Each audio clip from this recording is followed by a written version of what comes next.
everyone. This is episode 4 of the Performance Parakone podcast. We're very excited to have Itzel Lopez on here today. I'm here with our co-host, Silema Garcia Mendez, and I am Marcos Becerra, back with our final episode. So I'm going to let Itzel introduce herself a little bit, just tell her why we brought her on today. She has a great resume, and we're really honestly honored to have her on board today. You're so kind. Well, hola, a todos, buenos días o buenas tardes, depending on when you watch this. My name is Itzel Lopez, and I'm the CEO of the Latino Economic Development Council. But just a little bit of how I got here, I think that's important for context as we begin this journey and this conversation today. I'm a Latina from Mexican origins, born and raised in Mexico, and at the age of 12, I came to the U.S. I didn't know growing up, though, that there was differences between Latinos. Of course, having grown in Mexico, there's a variety of tourism, but coming into Nebraska, I realized we're in a global community, and Nebraska definitely feels that way. I participated in many after-school programs that got me then to obtaining an academic scholarship at Bellevue University. And then from there, I began my professional journey about 12 years ago. But I've been, just an ongoing volunteer in many causes that I personally feel like helped me maintain a sense of belonging in a state that is very much still white. However, the growing Latino communities certainly started to make its mark. So that's me.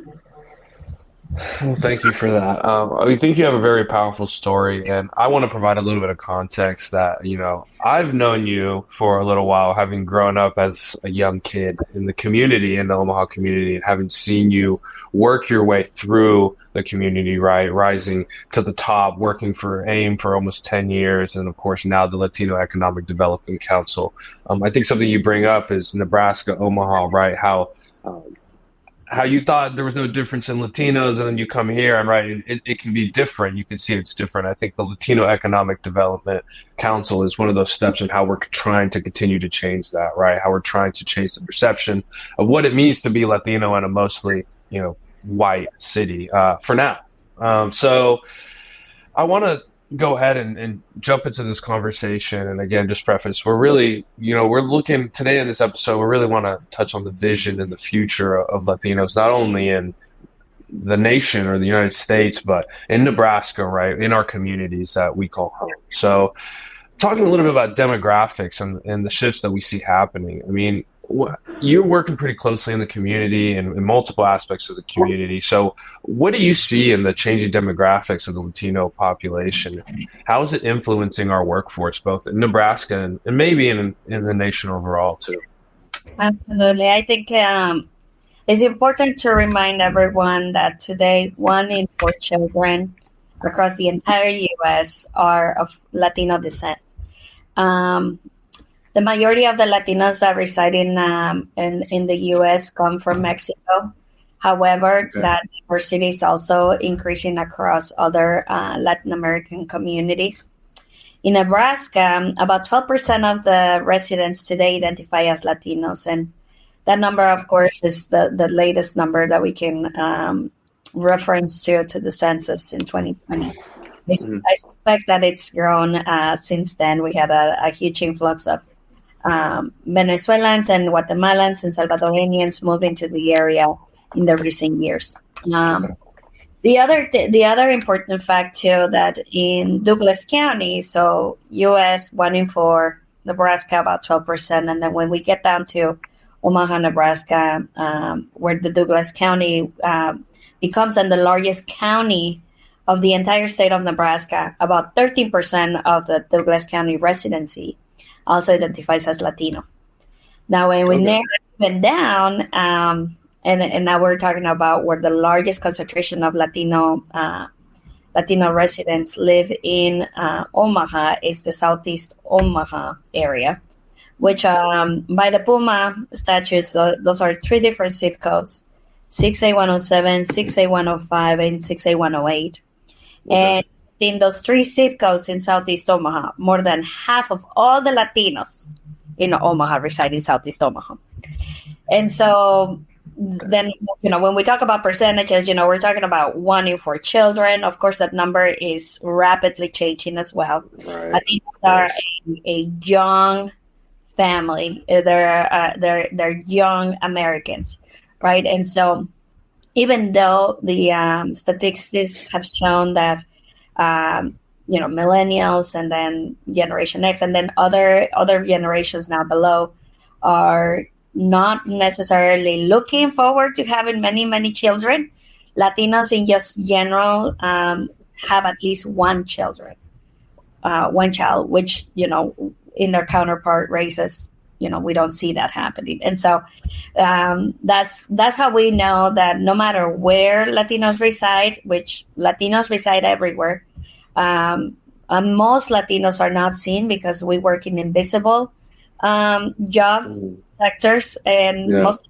job sectors then don't allow for forward-facing work, and then the density of the Latino population is not felt the same way that you would if we were external-facing representatives of our community in the workforce.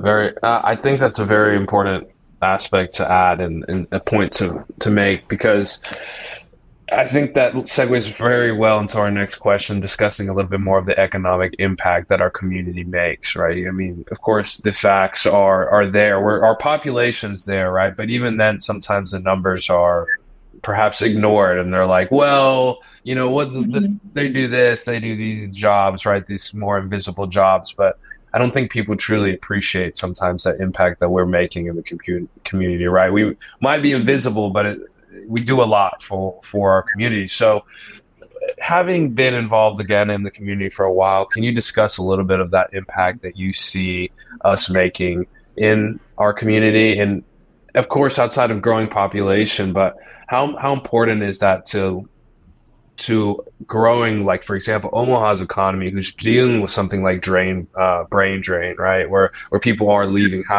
How do those two come together?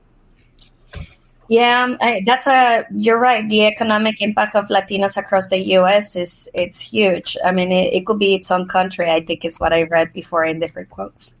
Trillions of millions of dollars are put into our economics every day. Locally, statewide, nationwide. The contributions of Latinos, both from the consumer, but also in entrepreneurship, Latinos are opening businesses faster than any other race across the U.S.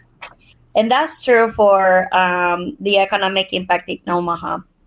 The Omaha community, being at the center of the U.S., I think has a great opportunity to showcase what those economic contributions really feel like and what they look like when Latinos come together to showcase their economic impact inside community.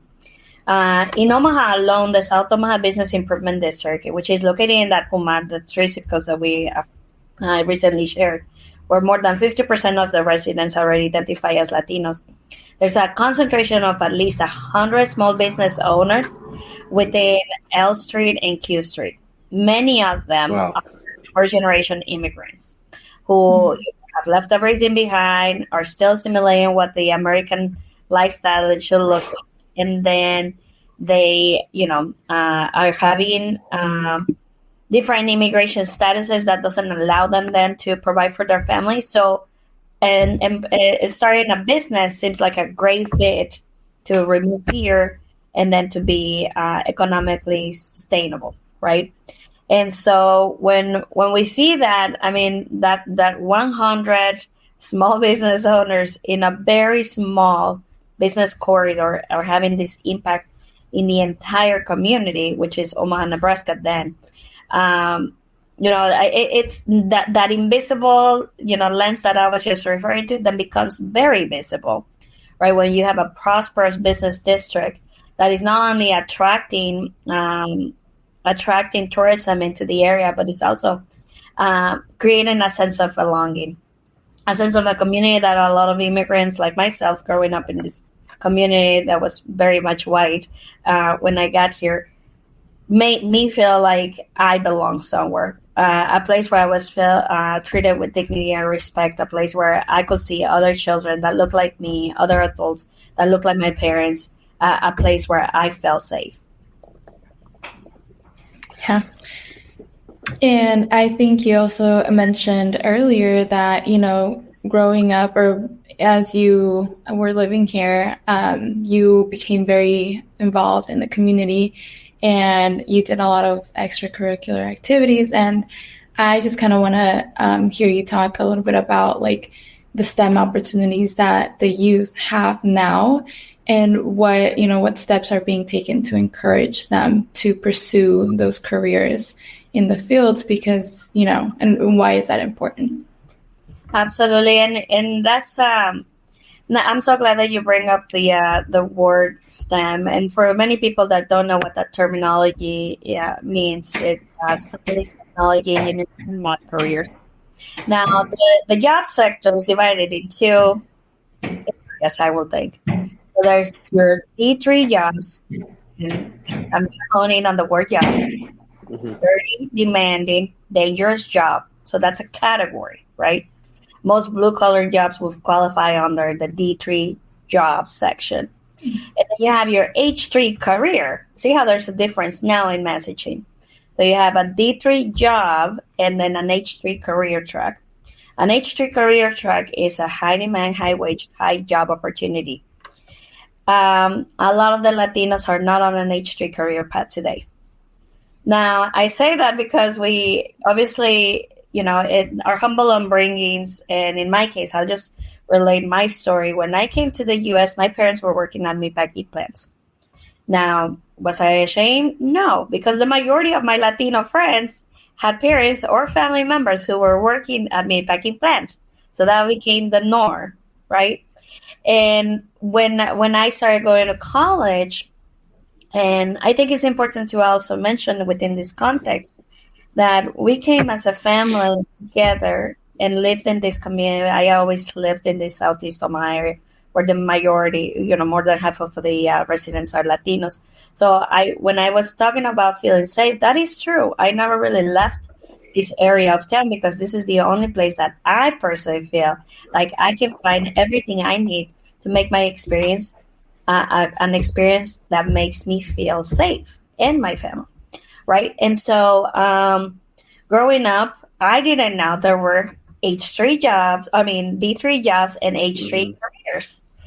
And here I am thinking about how to help my family and trying to Americanize myself and just making myself ready to go to college. I realized I was undocumented, and that on its own created a barrier. Now, an H3 career path is very expensive. We're fortunate to have Barrientos Scholarship Foundation as a way to promote higher education with our Latina youth. But at the time, many of these resources weren't available, right?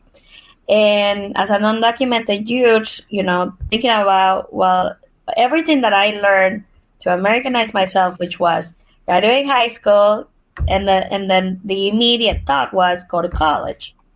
Well, then that was a barrier, right? So then you think about how people get stuck in the cycle of poverty, and not to say that meatpacking jobs or any other manufacturing job is not a well-paying job, but it becomes a job, and it's a job forever. It never becomes a career, and the likelihood that becomes a career for someone is very minute, right? And because it's a hard working job where you're using your hands, you're using your physical skills to do and to provide for your family. Now, fast forward on this H3 career track and talking about STEM, the science, the technology, engineering, and math, we constantly see that there is less than a quarter of those careers that are currently being done by people of color. And that's across all four. Now, you reduce that by almost half of that, which is 12.5 And that's even a really big number. When you think about Latinos are probably at 1% of all the tech workforce today. It's increasing, but there's still a lot of work to do. But I mean, I'm talking about a quarter of those jobs are people of color. You cut that in half, that's 12.5%. Half of that, which is 12% of that, could be Latinos, of that people of color. But the reality is that it's closer to, which is minuscule in some specific sectors like tech was, that 1% of those jobs were Latinos. And so I mean, the odds of someone pursuing an H3 career versus staying in a D3 job, which is what you're known for, what you're used to, because that's what you grow up in, the chances are that you're going to stick around to the D3 jobs and not pursue an H3 career. Mm-hmm. I don't know that I answered the question about what's being... there's hope, because I think this invisible workforce that I referred to at the beginning is starting to shed light on these opportunities. Absolutely. So hope is there that now that we're assimilating what that terminology means, now that we understand the difference between a D3 job and an H3 career, that we will encourage our next generation to not be stuck on what's easy, because what's easy is, I can get you a job at the meat packing plant because I work. That's easy, right? But we need to encourage to try something different, which is not always easy, because most of the time in an H3 career path, you're going to be the only Latino or Latina. You're probably going to be the only female, because the barriers for women and gender are even higher. You're probably going to be the only bilingual person. You're probably going to be the only person that resides in South Omaha. You see what I mean? So there's like onlys. But it needs to happen in order to break that cycle. We need to encourage people to do that. Yeah. Absolutely. I do think that's a very important, thing to discuss, the H3 versus D3, the job versus the career, right? It's the difference between working to survive and working for like generational wealth, which I think is something that we're trying to discuss. And in general, generational wealth, of course, there's the money aspect, but of course the knowledge, learning these patterns so we can pass it down to our kids so they don't have to work at the meat packing plant, but also going to college, right? Instead of, you talk about being undocumented at the time. Well, now, back then, BSF wasn't there. So thankfully, we're able to add that step and that layer to allow more of those opportunities. But I think another question we want to touch on, you talk about these. I mean, I think when people are starting businesses, right, you talk about how many Latinos are starting businesses. And I just want people to remember that, Latinos are opening more businesses than anyone else. So I think we see a lot of issues in just, of course, getting documentation for ourselves, but getting permits even for businesses, right? Starting it up. Even with so many of those businesses, I think people sometimes just haven't seen how in Latino countries our businesses are sometimes like pushing a cart around, right? And like making our money, but sometimes it's difficult for people to even start those small businesses for themselves, to start that trend, right? To get the opportunities and the money to provide for their kids. So maybe you could discuss some resources that are available or initiatives that are going on in the community that might help some Latinos that are looking to start businesses. Yeah, that's a great point. And again, I just want to make sure I treating people with dignity and respect. All jobs are needed, right? So I'm not encouraging everyone to go on. Of course. But at the same time, I think, just knowing that there's an opportunity and that you can have a choice in what you do, to provide for your family. I think just knowing that that's not the only option, but that there are many options, and that children, youth, and adults should have an option to decide how they do how they provide for their family and their future. And so, kicking it off to entrepreneurship. So my parents, one of the ways that they try to provide for us is after they work at meat packing plants and they were really tired, they decided to open a business. And you're right, the permit process of just getting a business established and doing it right the first time can be expensive, tedious, and of course I always tell folks anyone that's willing to sacrifice their personal wealth, whether that's your savings, your ahorros, your cochinito, that's your personal wealth. If you're willing to sacrifice your time, and that time can be sacrificed within your family, partying if you're a young adult, or sacrificing just traveling and going out. If you're willing to do those things, then by all means, go and focus on your job, on your job of creating jobs, right? Which is, let's start your own business. But it can be really, really hard at first.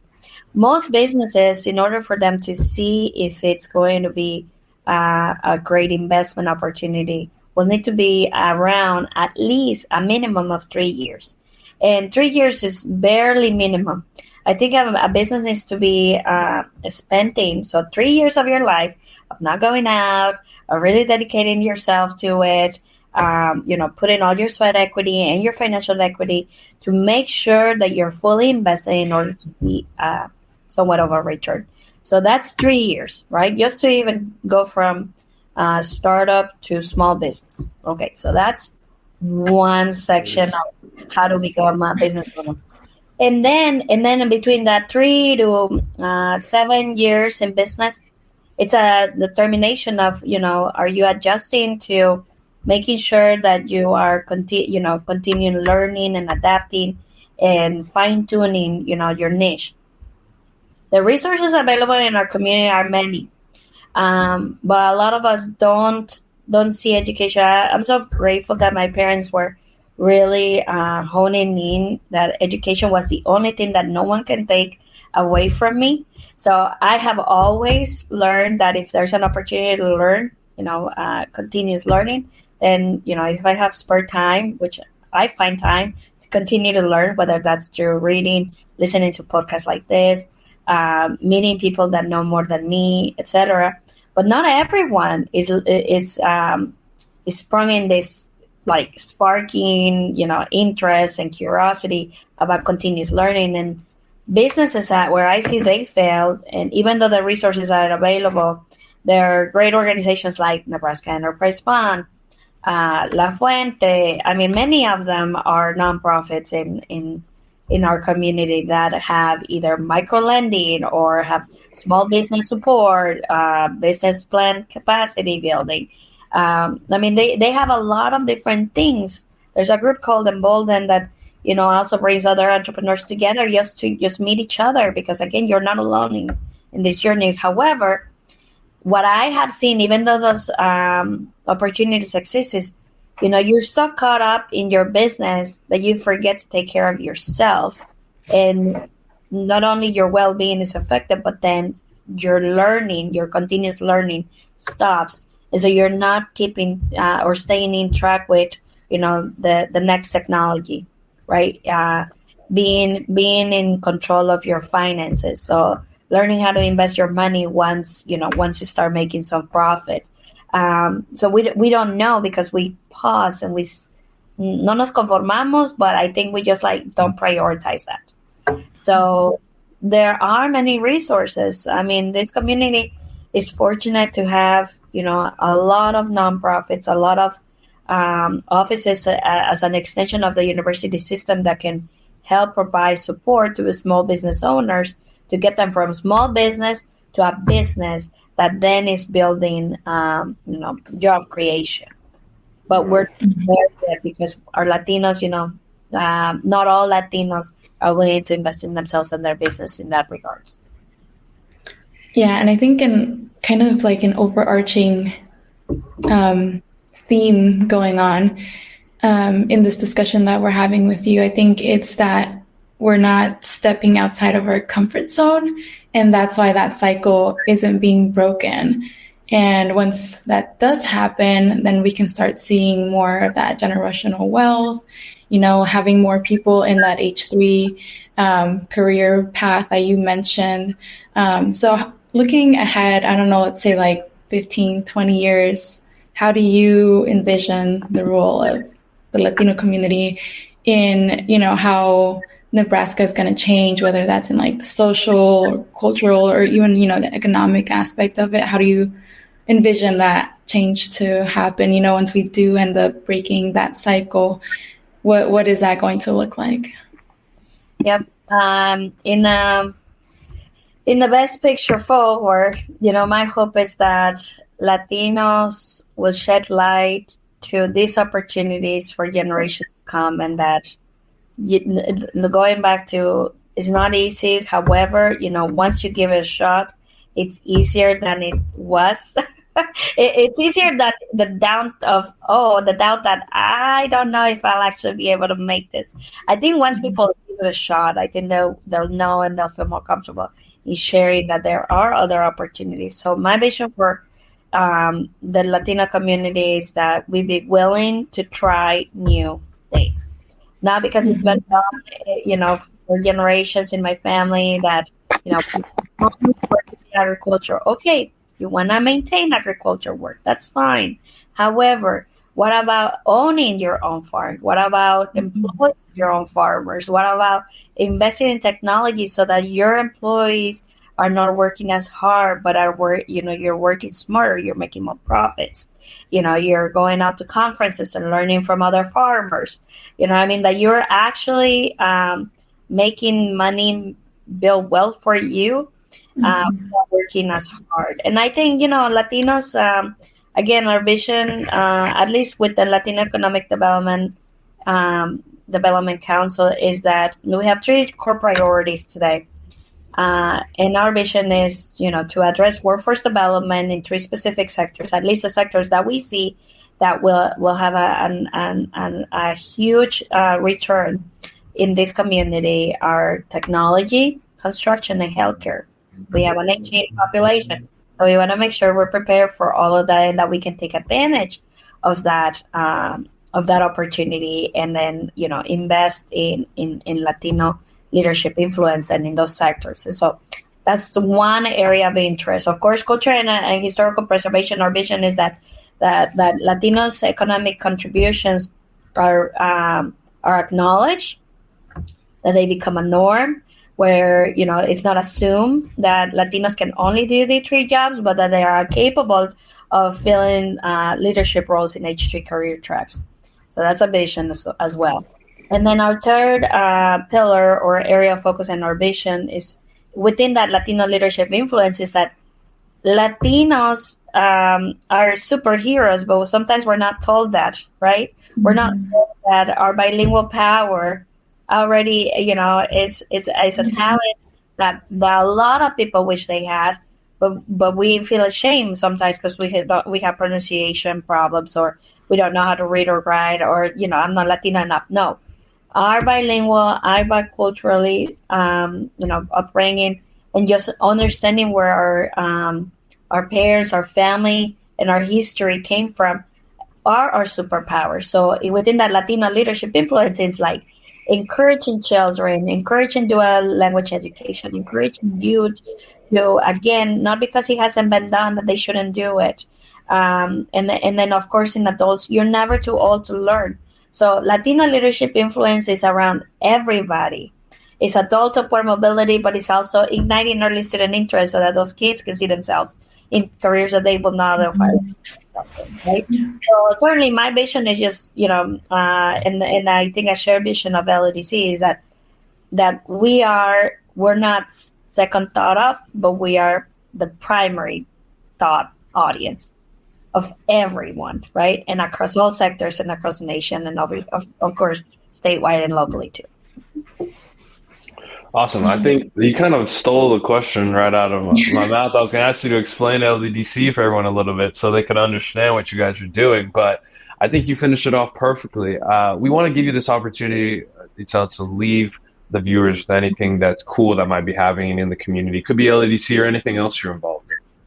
Absolutely. Well, in the coming years, in the next 3 years, there's going to be about $100 million of investment in Southeast Omaha. And I think the audience to be prepared to know that the area that you are used to today in the Puma area, the 68105, 68107, and 68108, is not going to look the same 3 years from now. Now, I say that because change is constant. However, not everyone welcomes change. Right. And change is the only thing that's going to take us and elevate this community forward.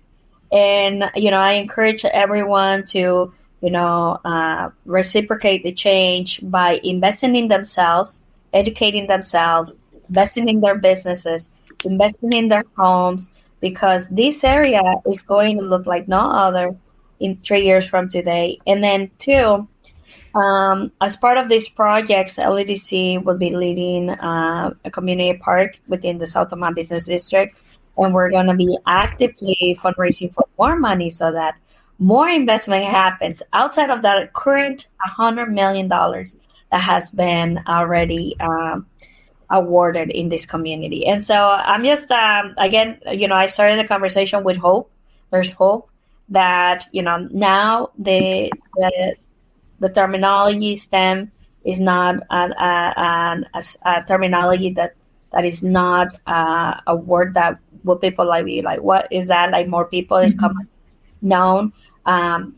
The hope of knowing that there's a difference, the hope of trying different things, along with the change. I think it's, in general, I guess just to close it up, is, the whole hope cannot be lost, but change needs to happen in order to change the law that we want to make to create hope.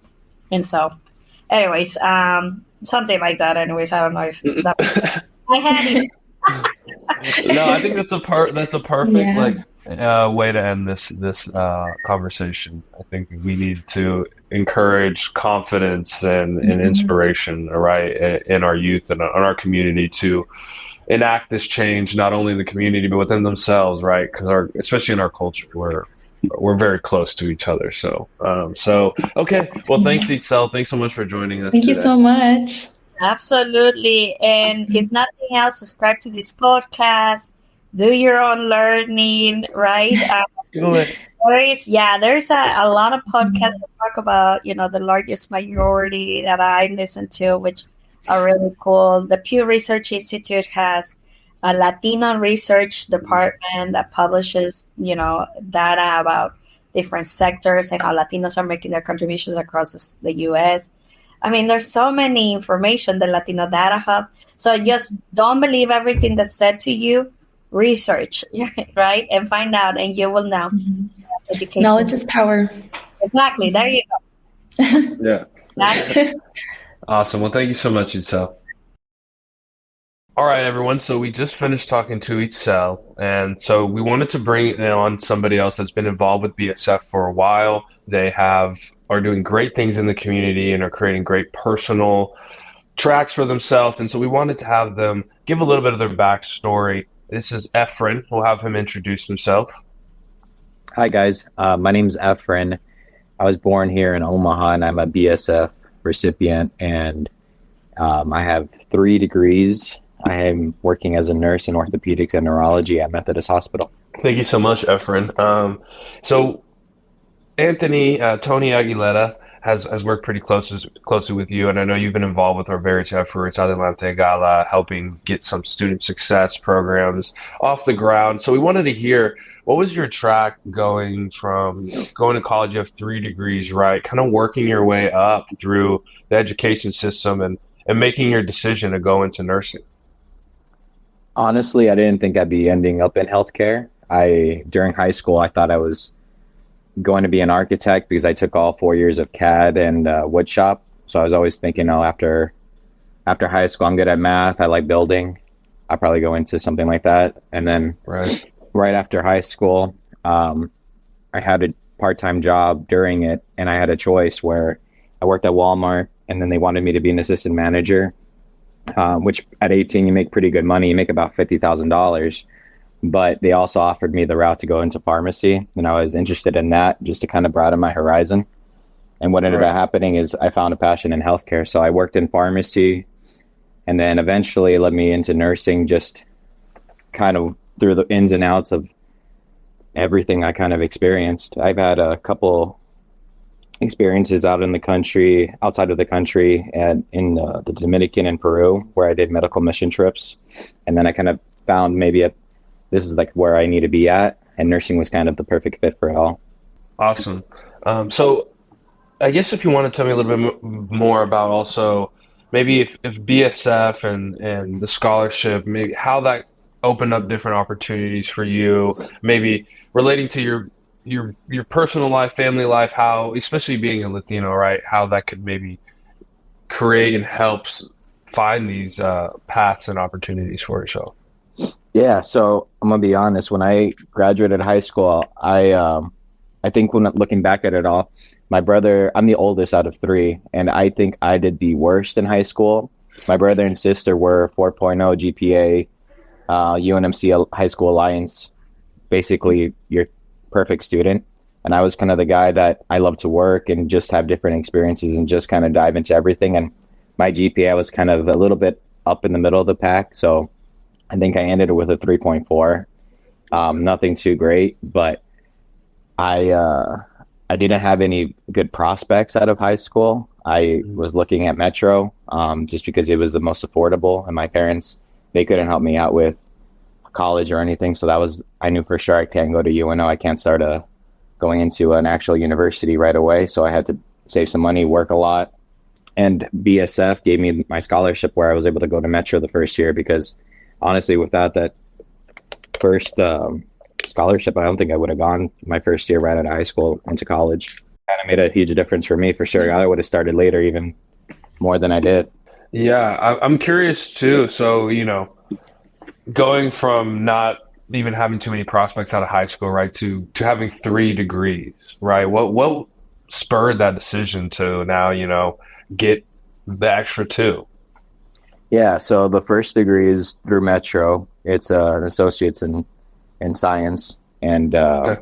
the other 2 are one from UNO in biology, a BS in biology, and then I have a BS in nursing at Methodist College. So Right. they all kind of spurred. They're all kind of like, the way it worked out was I got the associates first, and then I went to UNO ideally thinking I needed the bio degree to go into my doctoral degree to get into pharmacy.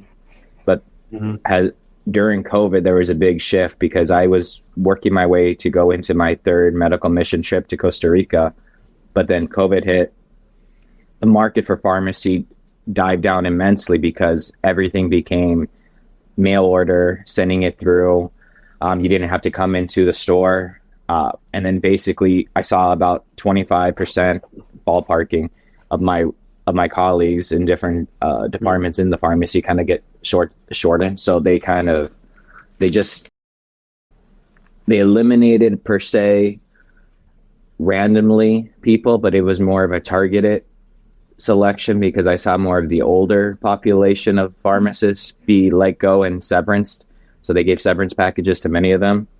And I kind of thought, wow, I don't want to be in this situation when I'm their age. And if pharmacy's going this path, then I have to figure something else out. So I stopped my bio degree with I think 6 classes left to finish. And then I looked into nursing because I had been a CNA at Nebraska Medicine. And I shadowed a ton of nurses there when I worked with them. And then I also did a lot of shadowing with PAs and nurse practitioners and MDs, whether in the emergency room or family medicine. And all the advice was, don't be a doctor. It's too much money. You have to be very much committed and be in debt for quite a bit of time, and then you won't have a social life.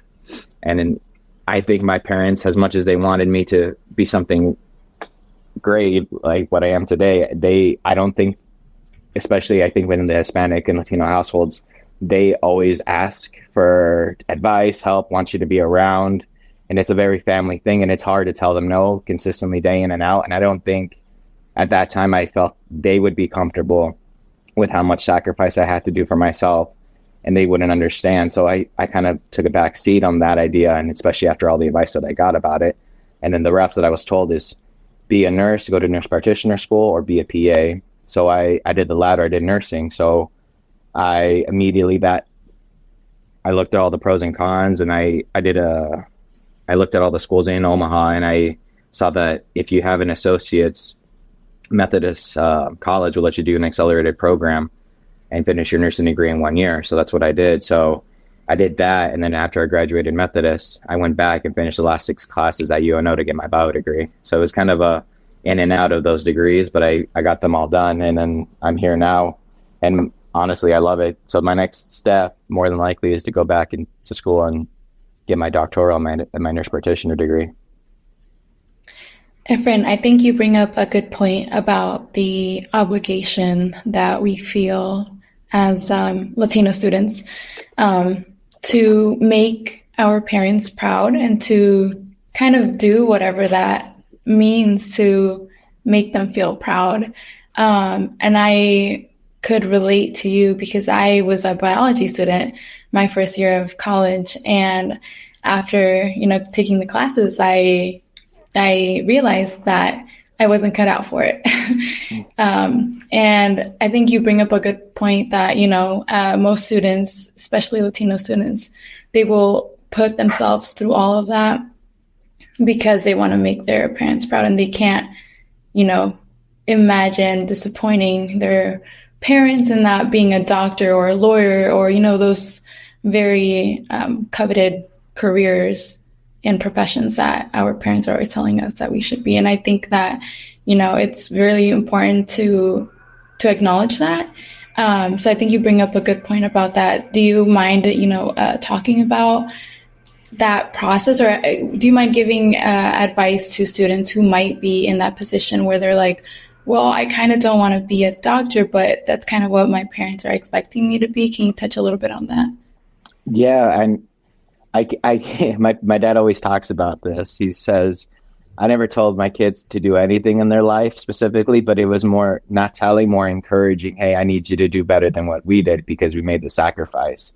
And then that feeling of obligation that you mentioned, it may not be them telling you directly, but it's weighing heavy on your shoulder that if you don't do better, what was all this worth? So it kind of was very much a struggle where I felt that if I didn't give all my effort during college and figure out a good way to make a decent living, and also in the end, because this is another thing that Hispanic and Latino students go through, is figure out a way how to support your parents after they retire, because they're getting to that point that I feel at this point in my life, I'm having to figure out things now. All right, how am I going to provide for them? And then how am I going to be able to afford it? So what I looked into at that time was, so nursing gets either a very low, like a semi-decent living, around an $80,000 career, where people look at that as a stable living. Or some people look at it as a very lucrative career where you could do traveling or get into other type of aspects in that career. So in my career right now, I'm an orthopedic and neurology nurse, and I make a pretty good living outside that 80,000. So I'm a weekender contract. So I take on Friday through Sunday, and I work 3 days in a row, 12-hour shifts on days. And then on Mondays, I pick up a premium contract where it's another incentive. And with the contracts and the pay that I'm getting at now, I told my parents, and I told them, hey, this is kind of where I'm making them, like how much I'm making, because they didn't assume I'd be making this much fresh out of school and barely into my career making this much money. And I kind of told them my idea was to save up in the next 6-7 years, get a house big enough and get a room for them. And then their goal is to go back to Mexico and then be kind of that.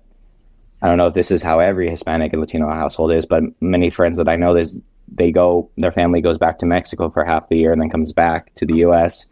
and they kind of do that flip back and forth kind of thing. So I kind of have a setup where I feel like there's ways that you don't think you can make a lot of money, and you just have to find, I guess, that nice niche, because in nursing, you can make 80,000 as a base, but you can really make 200,000 if you work hard at it, just like any other career, I believe.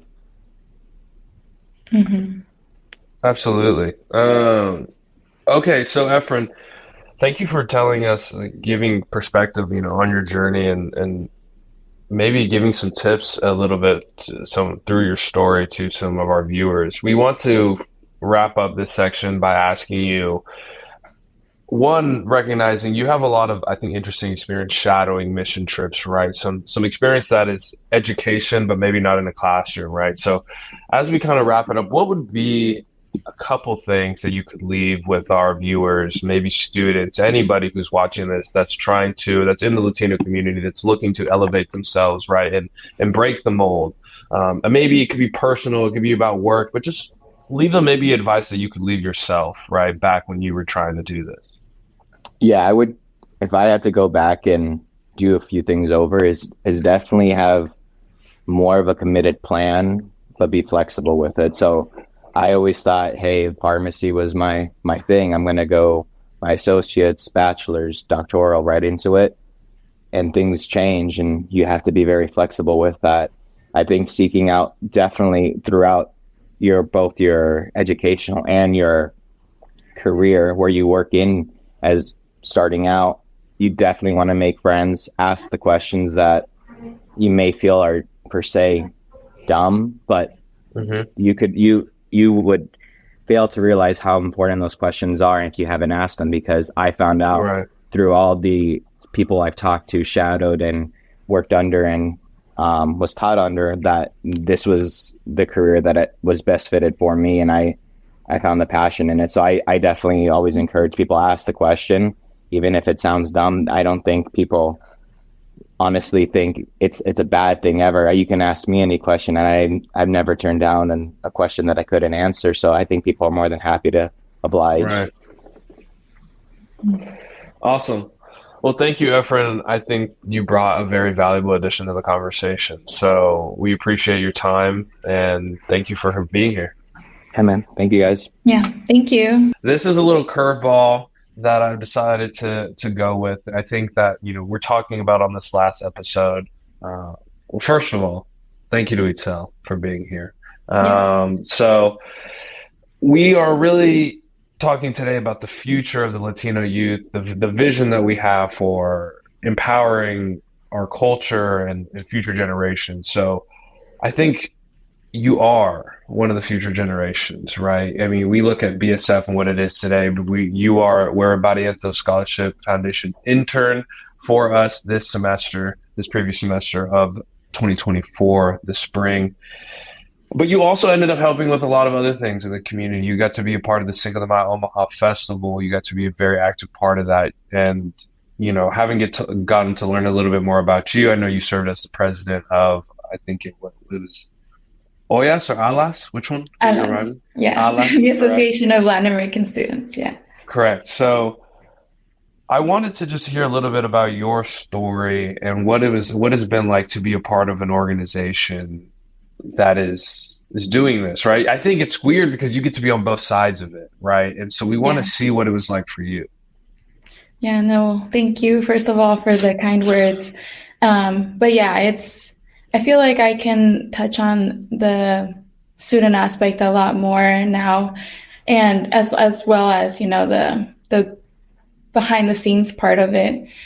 But I don't know, I think that for me, being a Latina student, coming from an immigrant background, I'm an immigrant just like Itzel, and just knowing that we had to do everything or as much as we could for our parents and for them to be as proud of ourselves as possible. I think that really puts it into perspective as to how much we work as Latino students, undocumented or documented. It just puts into perspective the hard work that we all put in. And for me personally, I'm the youngest of three. And so I got to see my sisters, especially my second oldest sister, go through college while kind of raising me in a way, because so this is going to be a little very personal side note, but I didn't have my mom for about 10 years. And so she basically had to pick up that slack, and she helped me grow up and kind of basically put me where I am right now. And so seeing her, because she was the first one in our family to go to college. She went to Metro for 6 years. And in that journey, I was inspired by her to, pursue scholarships so that I would graduate debt free, which I actually did. And, yeah. And so that wouldn't have been possible without, people like my sister and people like mentors and guidance counselors that helped me along the way to find the resources, to find scholarships that would help me, graduate without any debt. And it's really important to be resourceful, but at the same time, like Itzel was mentioning, to provide self-care, because without that, I feel like it takes a lot. It takes a really huge mental toll on ourselves to, have this pressure of, well, I have to go to college, I have to graduate, I have to also provide for my family, I also have to get good grades to get into those colleges. Mm-hmm. And, all of those things, all of those obstacles and all of those layers can take a huge toll on yourself and in your lifestyle as well. So, just it's been a really long journey, but we're here. I made it. Now I can finally say that I graduated debt free. Right. So yeah. Well, congratulations on graduating as well. Thank you. I think another point that I wanted to bring up with you is something I think that I wish we would have had more time to talk about on the podcast, but being a Latino is one thing, but being a Latina as well, right? When we're discussing being a minority, I think rarely the conversation is either about one, about race or about gender, but the combination of the two. We had Itzel on today, and she talked about, on top of that being, being a woman as well, being a Latino can be a whole issue. So I wanted to give you an opportunity maybe to add your perspective on that and what we can do a little bit to have better conversations and address that issue more in the future. Mm-hmm. Yeah, well, and being on the back end of, being the intern for BSF and helping out with Cinco de Mayo, the Cinco de Mayo festival, I think it's really put into perspective that, Latinas there's this stigma that we have to work twice or even, 5 times as harder as men, especially in the Latino community, because of this sense that women should be taken care of, or they should take care of other people, not be taken care of. Right. And it's that idea of us being kind of like the homemakers or the caregivers of a family or of, anything, of a family.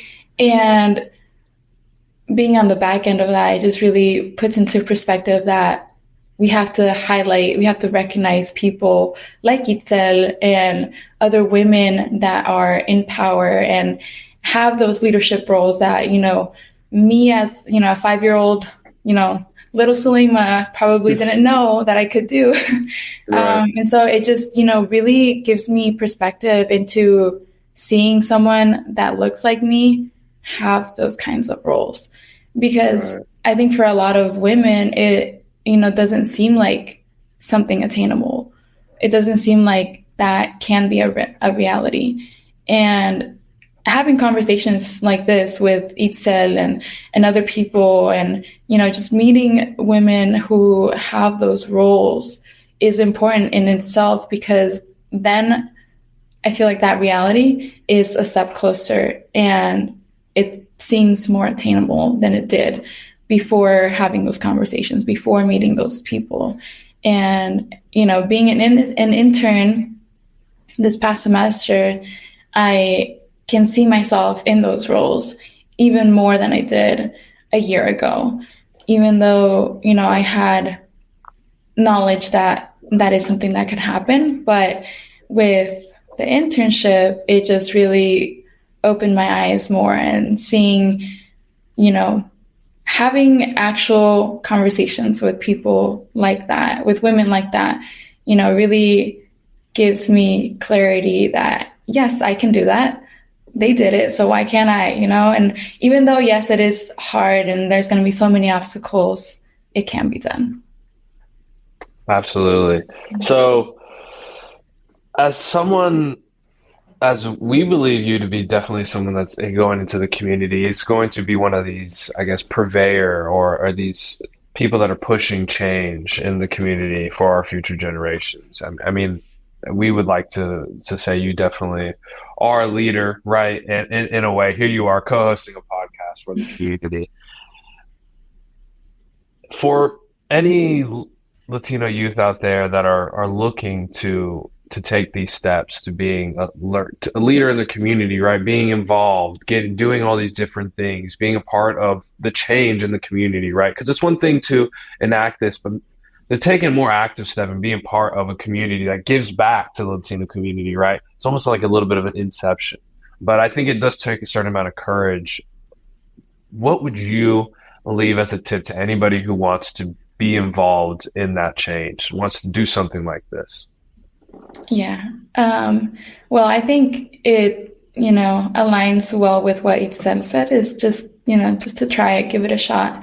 Because, I don't remember what the saying is, but it's like you miss 99% of 99%. You miss 100%, 100% of the shots. There you go. That's what it is. But, if you try something and you don't like it, you'll know. It's just knowing that, you took a risk, you took the chance to try something out to, see if you liked it or not. And I think that was one of the things that I actually did in my entire, education. Fun fact, I tried out for a musical thinking that I was a really good singer. And, it turns out I wasn't, just in the shower, but, but I tried it. And even though it was, it didn't turn out the way I thought it was going to, I still took that risk. I still took that chance to find out, music isn't for me, or it is, but for a limited audience, I should say. Yeah. For yourself in the shower. Yeah. I feel that. And also, I also tried out for basketball and other things, so I would just say try out as much as you can so that you know what you like and what you don't like. And once you figure out the things that you like, then you can figure out what your strengths are and what your weaknesses are. And along with that, just kind of finding out with, especially during college, as I mentioned earlier, I wanted to be, I was a biology student and I wanted to be a doctor. And then I found out that I didn't really have a passion for that. But I wouldn't have known that I didn't want that had I not gone through all of the classes and everything. Tried it. And yeah, and so I tried it and it didn't work out. And luckily it didn't cost me money. But, other people have that luxury. And I think it's also about being strategic about the choices that you make. Because, yeah, even though you can try like 100 different things, you also have to be strategic about your time, because time is very valuable. And, kind of just knowing yourself and finding out who you are through the things that you try out is really important, because then you're going to be more strategic about your next decision or your next step in life. So, yeah. Yeah. Like Itzel said, time is wealth, as well. Yeah. So how you use your time is very important. But if you're trying new things and trying to grow yourself, I'm sure as long as you learn from it, it's probably a good use of your time. Yeah.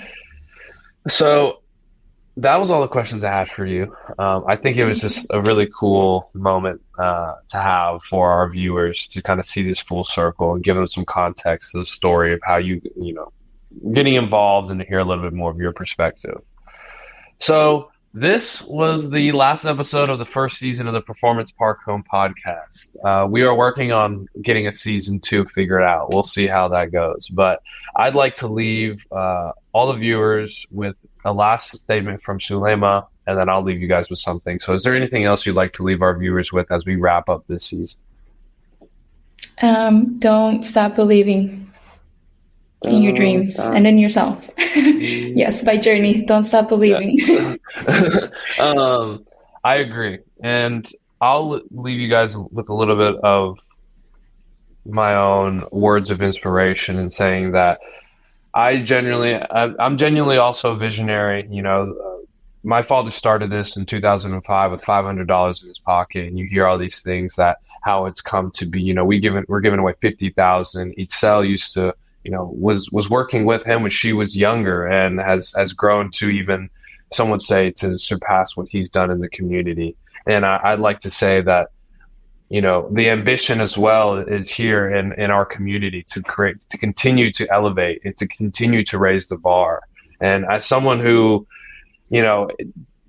is from Omaha, but also lives in Texas and does a lot of traveling, I'd say never limit yourself to what you even think is possible. Continue to strive to be better. Continue to strive to reach for the stars. I mean, what you do for yourself is also a reflection of how you treat your community. So always make sure to elevate yourself.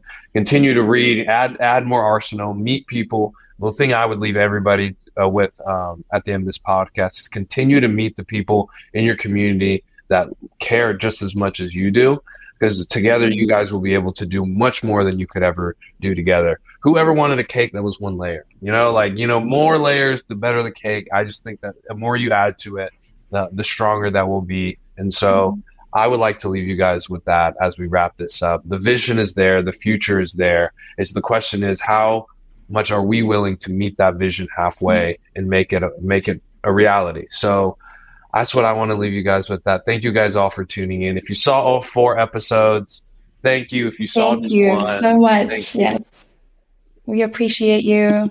Maybe we'll see you guys again in the next season. Here is the Performance Parakone podcast, model of excellence. Here's to being better. Here's to being better. Performance Parakone. We'll see you hopefully next time.